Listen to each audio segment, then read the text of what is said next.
Good afternoon, everybody. And I too hope you are having a fabulous Tuesday. It is my pleasure to be here with you today. Um, I want to talk on holistic health and why it does include mental resilience and what that's going to look like. So we will talk a little bit about the link between mental health and thriving when we look at it through the lens of resilience. And then we'll talk about some practical strategies, things that we can all practice and to enhance our own mental resiliency. So the power of mental resilience really can help lighten our load.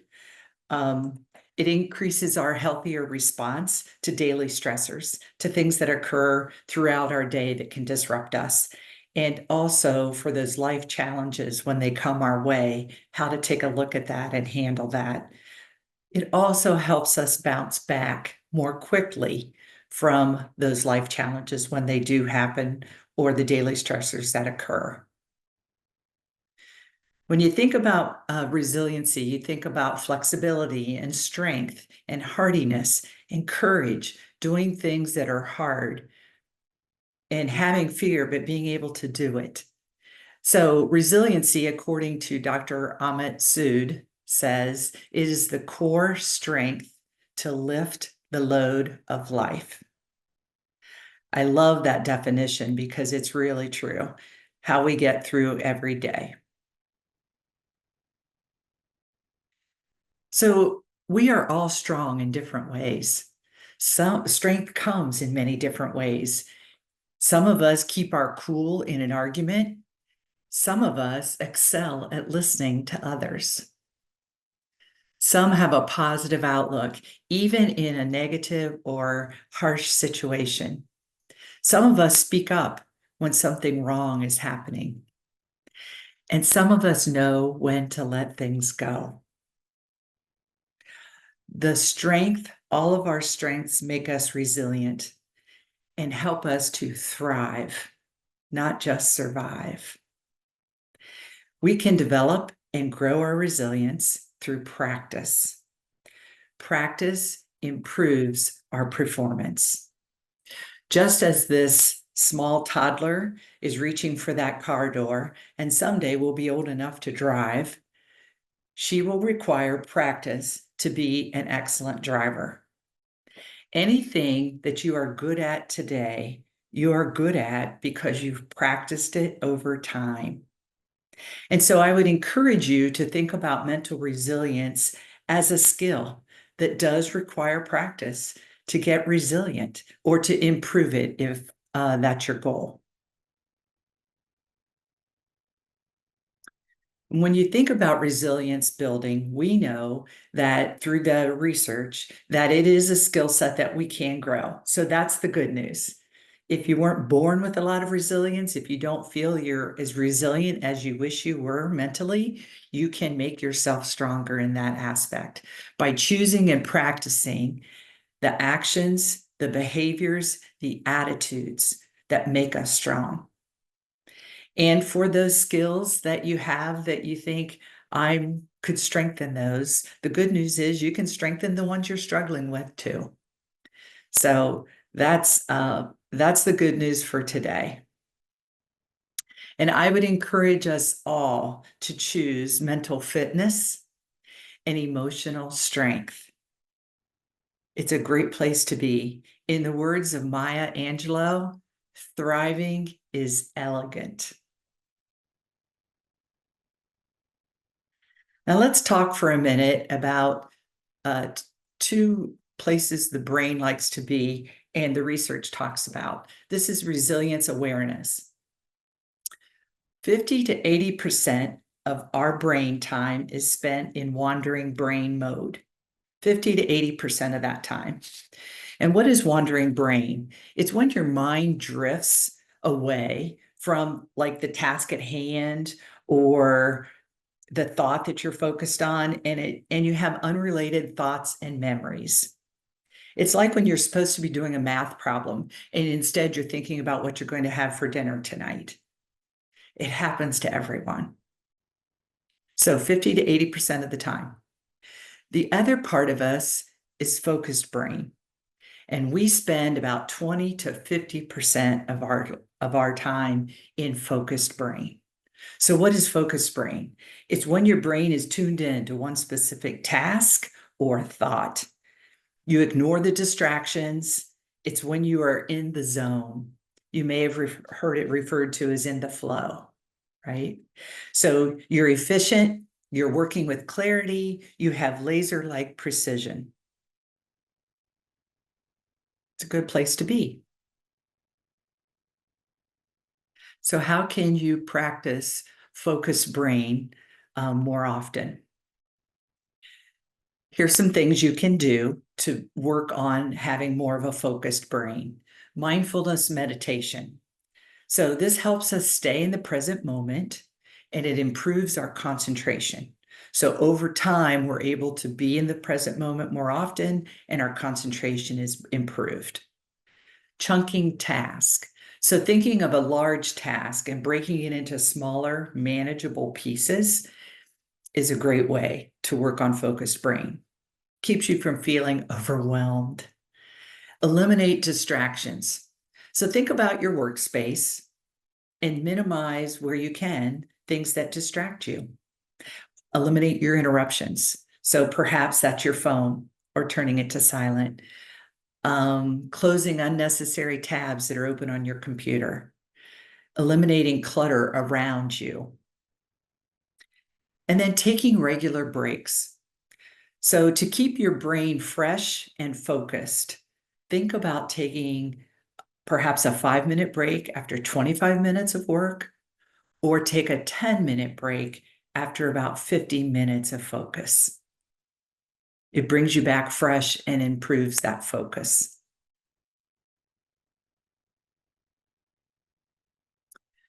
So let's turn our attention to some resilience building strategies. What I'm going to talk about are just a few strategies that can help build resilience. And what I would encourage you to do is think about 1 or 2 techniques that you would like to try. And then see how that lands with you and how you're able to do it through the week. So the first one I want to talk about is practice being in the present moment. Practicing mindfulness on a regular basis really does help cultivate a sense of peace and presence in your daily life, like you're really participating. You're not just going through the motions or doing whatever you need to get to the next day or the next thing, the next event. Think about it like marathon training for your brain. Just as you would not put on your running shoes and come down and run a marathon with no prior training, so it's true for mindfulness. Marathon training is what maybe you start walking and you increase your walking and then you move to jogging. And after a certain amount of time, you feel up to running a mile and then you start to build on that. This is also true for practicing mindfulness for our brain. So I'm going to suggest that you try twice a day to focus on being fully present with an activity. And I prefer that it's an activity that already occurs in your daily life, because I don't want you to feel like you have to add something extra in. So think about those activities that you do on a fairly regular basis that you could start 2 to 4 minutes with that activity. And then you can build up as time goes by to get up to 15 or 20 minutes a day.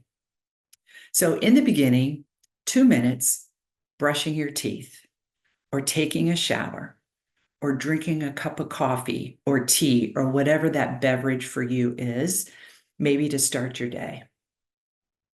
And while you're doing this, I would like for you to think about involving all 5 senses. So focus on awareness. Pay attention to your thoughts, your emotions. What are the physical sensations that are going on while you brush your teeth? How do those bristles feel against the gums of your mouth? Are there any sore spots in your mouth? Do you brush your tongue? Do you use a manual toothbrush or an electric toothbrush? Do you rinse your mouth with water, hot or cold, or mouthwash? What's the flavor? As you focus on that awareness, also think about non-judging. So you're observing this experience. You aren't labeling anything as good or bad, just noticing it. And focus on just right here, right now. So let go of things that you didn't get accomplished yesterday, worries about tomorrow, worried about this evening, whatever it is that's on your mind that is part of that focus, and bring it into this present moment.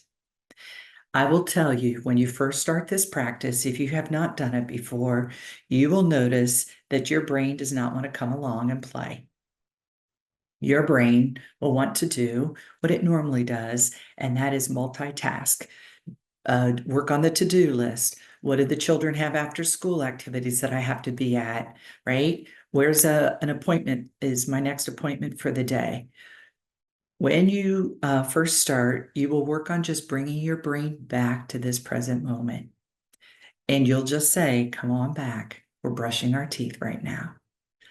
And that's what you'll spend your time doing. And it can be frustrating, but you will notice after about the third or fourth day, consistently, if you're doing it twice a day, that your brain is staying with you now.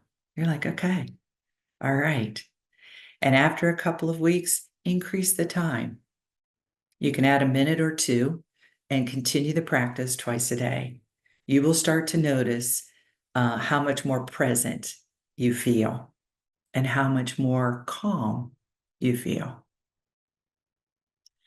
Benefits of being present. It increases your productivity, focusing on one task at a time that can improve your efficiency. It increases your feelings of calm and peacefulness. You also reduce some stress. So by focusing on the present, you're not focused on the anxiety or stress of what's going to happen in the future or the things that happened in the past that you have regret about. And it also improves your overall mental health, because we know when we manage symptoms of depression and anxiety and increase our peacefulness and calm, we are adding to our mental health and resilience. All good things.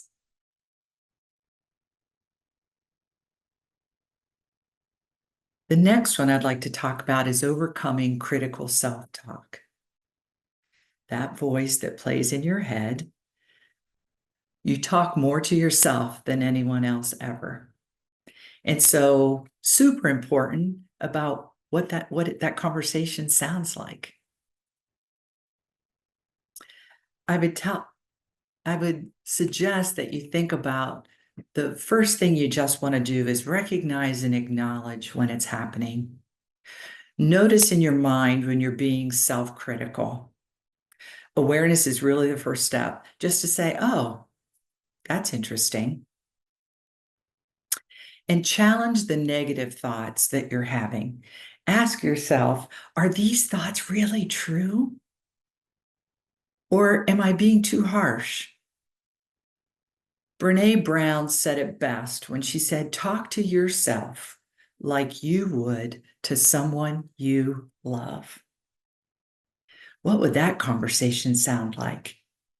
Well, it would be supportive and encouraging. And those are the words you would use. And you would have compassion and the tone of voice. So practice some self-compassion and treat yourself as you would a friend. Be kind to yourself. And note the tone of voice and the word choice. What is that compared to what you would be telling a friend? And see if there's a difference. And then I would encourage you to start to reframe those thoughts.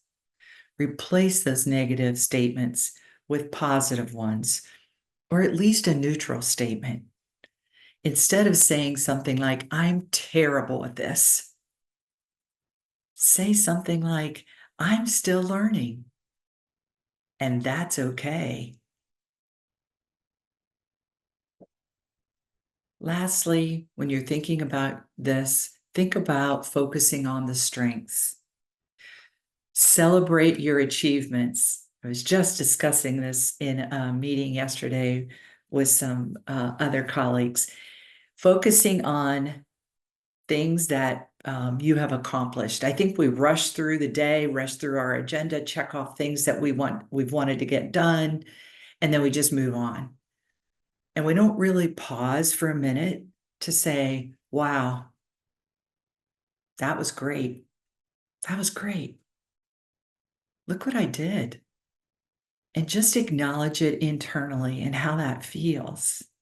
Take some pride in that and just take a moment to celebrate it. It goes a long way in internally how we're handling our self-talk and improving our resilience. Other questions that you can use to help you discover less distressing alternative thoughts to what you're currently perhaps saying to yourself. What experiences have I had that show me that this thought is not completely true all of the time? I would encourage you to listen for the words when you say to yourself, I always, or I never, because always and never are really broad. And the chances of that being completely true all of the time are probably not accurate. If you were trying to help someone you loved who had a similar thought in the same situation, what would you tell them? Maybe it would be more encouraging and more positive and more loving. And maybe you can do that for yourself. Then ask yourself this, what is the worst thing that could happen? Just take yourself there. What's the worst thing that could happen? What's the best outcome? What's the best outcome? And what is the most realistic outcome? Then ask yourself, what is the evidence to support this distressing thought that I'm having?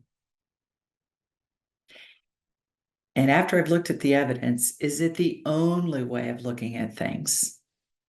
Honestly. Finally, ask yourself, are you basing this thought on how you feel? Or are you basing this thought on what actually is? Sometimes two very different things. Now, I want to ask you a question. I frequently ask this question of folks, and here's what I find. What went right today? Tell me so far right now, what has gone right? Okay. And then if I ask you, what went wrong? What has gone wrong today? Generally, you find that it's much easier to answer what went wrong. And you sometimes have a whole list of things that have gone wrong. But you struggle to answer the question, what went right? It's interesting, right? It also suggests that our shift in our thinking and where we sit. Not too many people I know will walk out of the house and say, I hope I get a bouquet of flowers today. That would be amazing. Yes, I hope I get flowers. I hope somebody sends me flowers.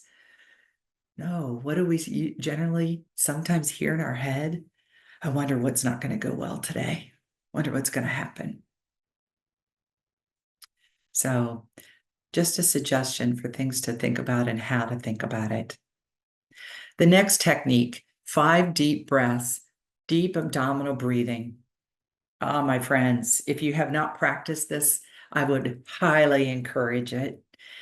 And it's best if you can take 5 deep breaths in one cycle. So if you're going to do some deep breathing, make sure that you do 5. You can do more, but 5 is the number to get you, according to the evidence, into a parasympathetic state or more of a relaxed state. So you're going to And when you first try it, you can close your eyes if that helps you to focus. People find that that does help. You're going to breathe in through your nose and out through your mouth. And when you first take those deep breaths, I want you to, if you can, put your hand on your abdomen and your chest and really feel that deep breath all the way down to your belly and feel your abdomen expand when you take that deep breath in. And then as you blow it out, you'll feel your abdomen come back in. You can also add to that by telling yourself as you're breathing in through your nose, I am calm. I am calm. And as I'm breathing out, sometimes I'll focus on breathing stress out. I am blowing the stress out. Okay. It's nice to do this during the day when you feel that anxiety or stress rising, you feel a little overwhelmed, just to do this cycle, perhaps to get yourself to sleep at night, to just get yourself preparing for sleep.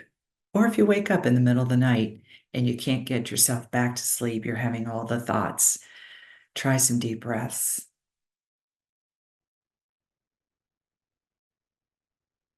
So when you practice deep breathing or meditation, or both of them would be awesome, tune out the noise, tap into that inner calm by starting your deep breathing. Our science supports that deep breathing technique is a powerful tool. It does help decrease our anxiety and that overall general stress feeling. And it moves you from a sympathetic or the fight or flight response to a parasympathetic or more of a relaxed state. And that's why I suggest that you do it 5 times when you're doing a cycle of deep breathing.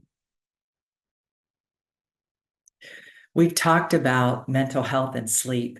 So important to our resilience is really prioritizing your sleep. So thinking about the goal is 7 to 9 hours consistently every day.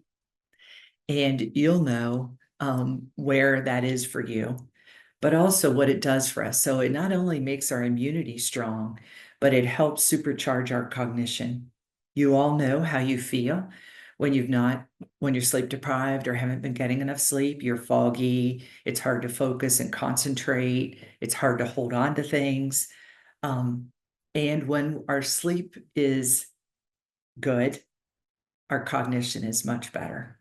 And then it also offsets stress. So there's a lot of wonderful things about good, consistent sleep. And then do something. Please move. Do something, though, that brings you joy. I've had people say to me, oh, I go to the gym. I don't like going to the gym. I'm like, no, go to the gym. Do something that you enjoy. Find what that is. Maybe it's hot yoga. I don't know. But whatever that you enjoy doing, that's where you want to be spending your time, because that will be lasting and that will be consistent and that will get you back. Maybe you're a person that likes to mix it up. You don't want to do the same thing every day. Great. Get a little weightlifting in too. Twice a week. Sorry, twice a week. All right. And then music. We know the research shows that music does help increase our feelings of calm and happiness. And you can turn a bad mood around by turning on your favorite music. You can also do classical or jazz music for stress reduction. So those are 2 genres that actually reduce our stress. And then finally, let's talk about practicing mindful media consumption. And I'm talking about social media consumption. So I want you to ask yourself, do you consume too much social media? Do you find that it raises your stress? It makes you anxious? We are in a current state of nonstop news cycle. The commercials are almost overwhelming. And comparing our situation to others, does that cause us stress? And if it does, what can we do about that? So I have a couple of suggestions from the research. The first one is consider changing your social media feeds. Maybe you're going to start decreasing some of that negative news cycle. And you're going to add in things that bring you inspiration or motivation. You're going to follow someone that you admire and that inspires you. Or you're going to add in things that bring you joy, sunsets, sunrises, beautiful pictures of countryside, whatever that is, animals. And the other suggestion is to think about a social media detox. So instead of scrolling through social media, perhaps you take your phone and you call someone and you just chat with a friend that you haven't talked to in a while. All ways that we can do that. But the research is clear that social media does impact our mental resilience. So just some thoughts to think about as you're going through with that. And that, my friends, brings me to the end of time. So she's ending the ice cream and we're ending this discussion, but I'd be happy, Josh, if there's a question or two to answer that.